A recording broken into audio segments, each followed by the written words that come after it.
Hello, hello, Mommy! Tara, samahan niyo ako mag-ready ng baon ni Kuya Raven and breakfast ni Kuya Ton. So, for today, ang baon ni Kuya Raven is pizza, strawberry, and chocolate cupcake. And syempre, nag-breakfast din si Kuya Raven. Ang breakfast niya was pancake with a little bit of Nutella. And si Kuya Tonton, hindi siya nagbabaon, kaya nag-heavy breakfast yan.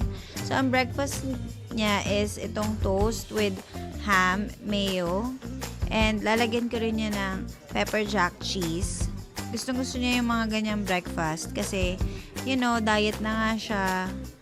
And syempre, mas conscious na siya ngayon sa mga kinakain niya. Which is, I'm so happy kasi malaking improvement yan for him. Tapos, after ko yan i-toast, pag nag-melt na yung cheese, lalagyan ko yan ng fresh avocado. Ang sarap naman kasi talaga ng avocado sa mga toast na ganito, mga mi. Try nyo rin to sa anak nyo. For sure, baka magustuhan din nila. And then, after ko yan lagyan ng avocado, lalagyan ko yan ng itong hot honey. Alam nyo bang life-changing to? Masarap siya sa chicken wings, kahit saan-saan pa. Basta masarap siya. Thank you for watching!